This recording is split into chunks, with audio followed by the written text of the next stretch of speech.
Good evening and thanks for joining us on 207. I'm Rob Caldwell. Samantha York is off. Coming up in this half hour.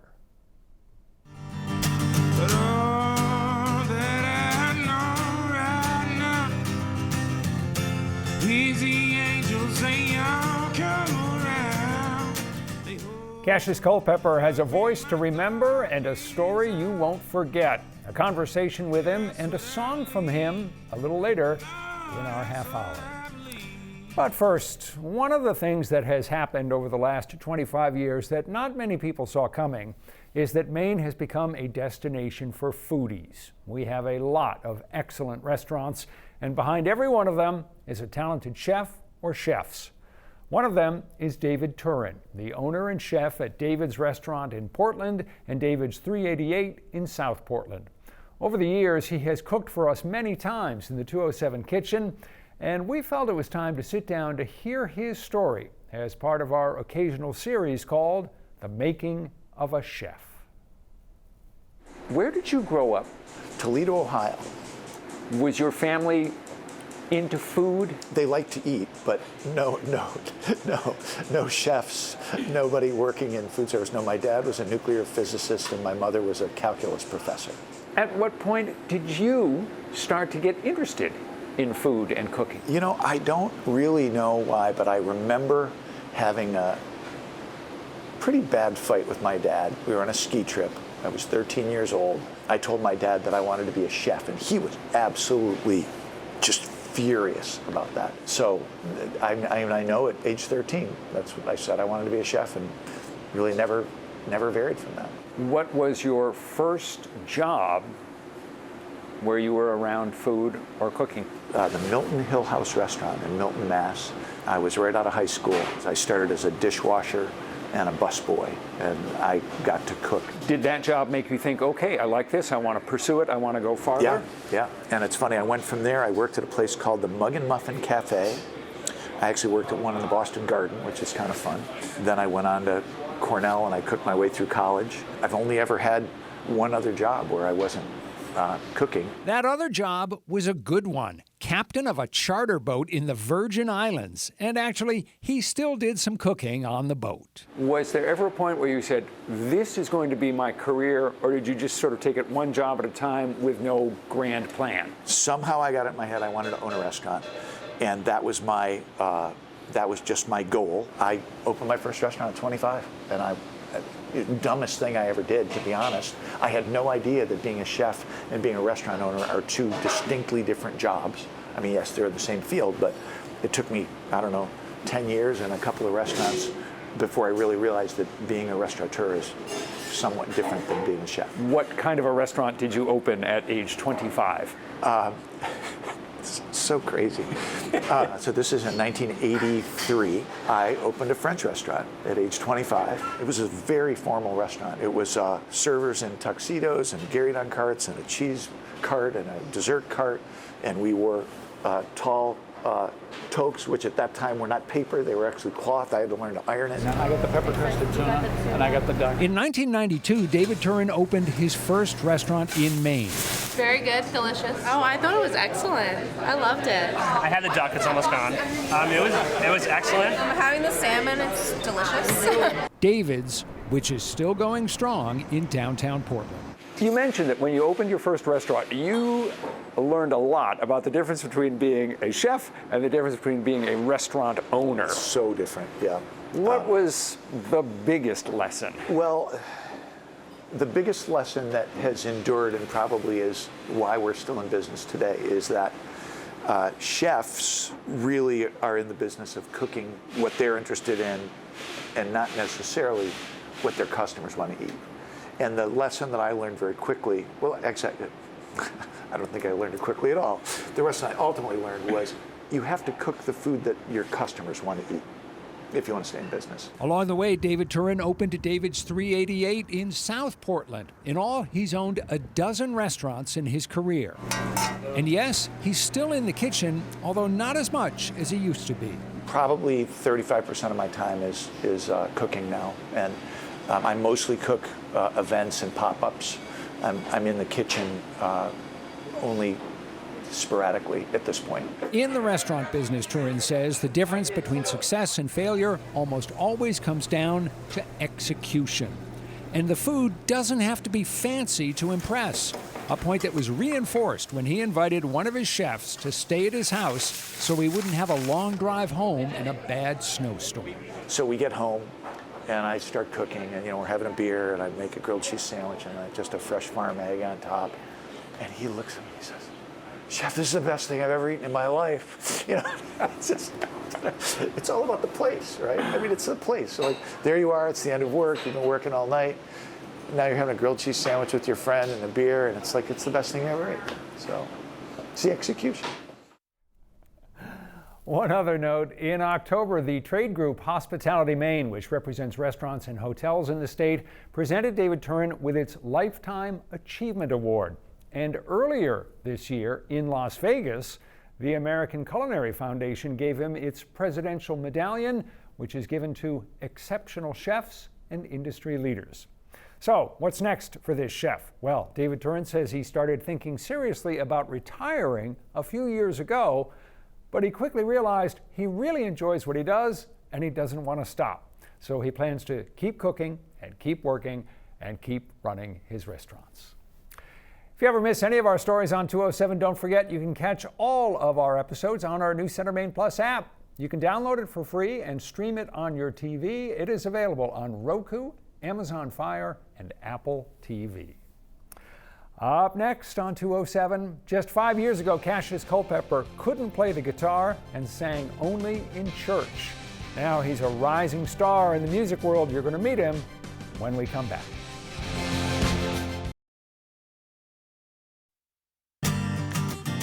Blood of the blood, left and shed around here. That is Kashus Culpepper, a singer and songwriter who grew up in Alabama and now performs around the world. His big break came during the pandemic when he was serving in the Navy at a base in Spain. We're getting ahead of ourselves though, so let's pick up his story from the beginning. You have obviously a really distinctive voice.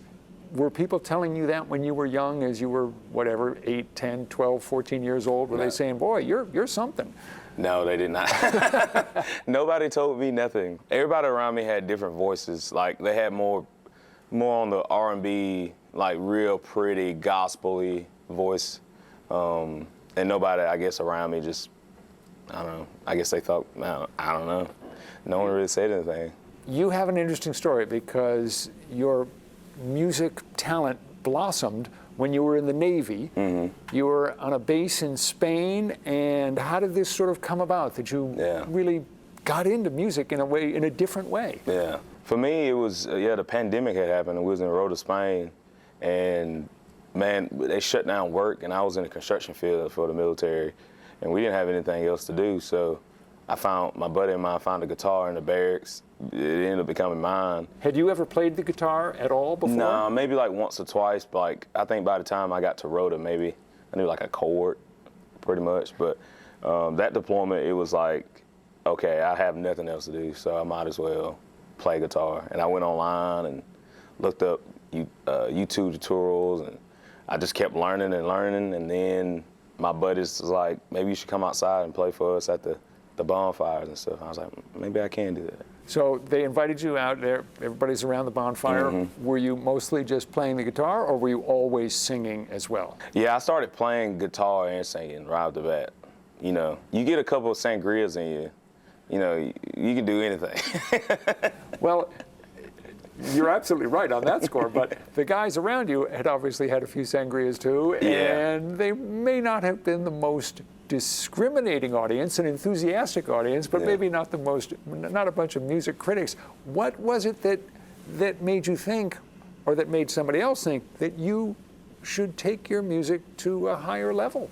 I mean, after those long nights of playing, you know, all my buddies, these grown men that's in the military, you know, was like, Cash, man, you got a nice voice, bro. You need to do something. When we get back, you might need to go to open mics, or you need to start doing gigs. So that when I got back, I started doing gigs, and I was like, if this is going to be my career, how do I elevate it?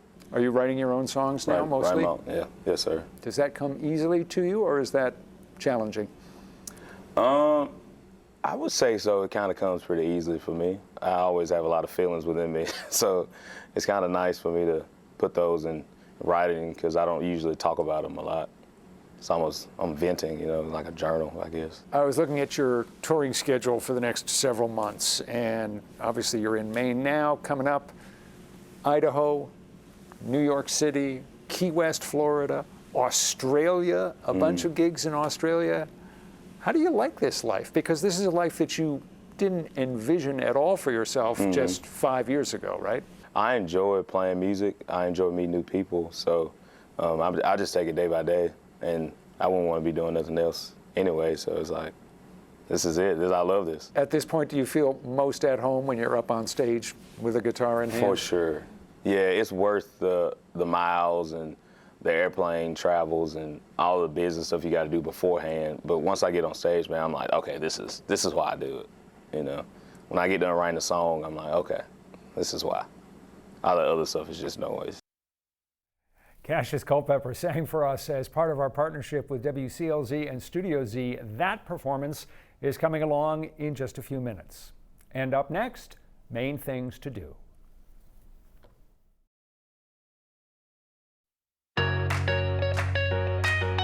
Hey there, it's time for your weekly dose of Maine Things To Do. It's your chance to hear about all the fun happening around our state this week. People send me their events through our website, newscentermaine.com/Maine Things To Do, and then we do this. Jingle bell, jingle bell. Walk. Thank you. There are 3 jingle bells in there. First on the week, what? First on the list this week is the Sights and Sounds of Christmas at the Franco Center in Lewiston. This is a holiday tradition that brings families together to celebrate the season. The performance hall stage will be filled with holiday magic, featuring a wide array of acts, from ballet dancers and vocal ensembles to dramatic readings and poetry. You'll have Friday through Sunday to check out a performance. Just check out the flyer 4 times. The Christmas market at Jewini Ridge Farm in Rockport is this Saturday. Stop by to shop for all your holiday needs. You'll find everything from Christmas trees to garlands to gifts. The event is indoors in a heated greenhouse, and it is from 9 to 2. A Christmas to Remember craft and vendor event is happening Saturday in Lisbon. There will be over 50 crafters and vendors in attendance to get that last-minute holiday shopping done. The event is from 10 to 3, and I'm told Santa will pop in for a visit from 1:30 to 3. The North Pole Express Christmas train is back in Booth Bay this weekend. Come on out and take the North Pole Express train to see Santa and Mrs. Claus at the North Pole. Enjoy a hot cocoa bar, arts and crafts, and more. You'll have Saturday and Sunday to catch a ride. The flyer has more info for you. There is also a holiday dance party this Saturday in Ellsworth. It's at the Ellsworth YMCA. Come together for an evening of dancing and good music, and don't leave that holiday attire at home. You are welcome to dress up. The event is from 7:30 to 9:30. All right. Pretty good list. Christmas must be coming or something. And that is Maine Things To Do this week. As always, if you know of an event or happening in your hometown or community, send it my way. Send it through our website, newscentermaine.com/Maine Things To Do. Try to give me at least a week's notice, although a 2 weeks notice would be better. I'm Samantha York, and remember, if you are bored in Maine, my gosh, it's your own darn fault.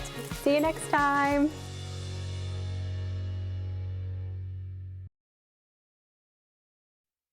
Coming up tomorrow on 207, as a young woman growing up in Maine, Alexa Rancourt seemed to have more than her share of good fortune. She was, for a while, the best female golfer in the state, with dreams of turning professional. But it didn't take long for her life to unravel. Alexa struggled with mental illness and drug use, and while her parents did all they could to help her, they felt that their beloved daughter was slipping away. The second she got out of her second time in rehab in New York City, and I knew at that point my chances were 50-50 to see her again. A family's powerful story of heartbreak and hope. That's tomorrow on 207. A few minutes ago, we introduced you to singer and songwriter Kashus Culpepper. After we talked, he performed for us as part of our Studio Z partnership with WCLZ Radio. Here's his song, Believe. Well,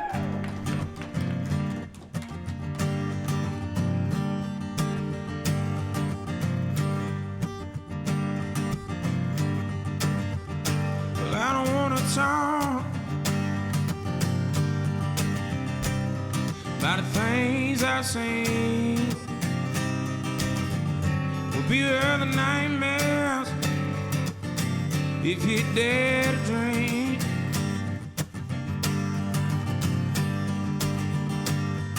Some people are real, yeah. Others just pretend. Sometimes your enemies come in the form of a friend. But all that I know right now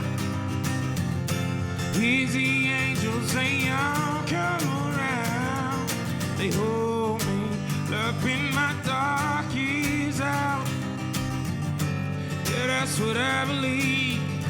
Lord, that's what I believe.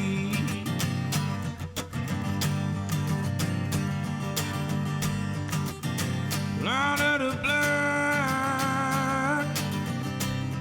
that's been shed around here, Lord has got me mystified, crucified by the feet. Yeah, I gotta keep on riding down the road to the end, but I'm running out of road, running out of strength. But all that I know right now is the angels, they all come around. They hold me up in my darkest hours. Yeah, that's what I believe. Lord, that's what I believe. No, no, no, no, no, no, no, no, no, no, no, no, no, no, no, no, no.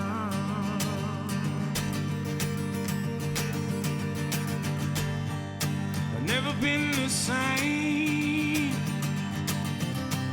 Well, since I lost my best friend, somehow he's still holding me from the edge.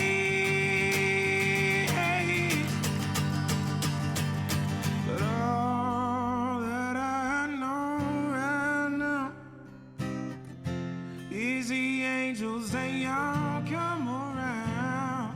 They hold me up in my darkest hours. Yeah, that's what I believe. Yeah, that's what I believe in. All that I know right now is the angels, they all come around. They hold me up in my darkest hour. Yeah, that's what I believe. Yeah, that's what I believe. Yeah, that's what I believe. Yeah, that's what I believe.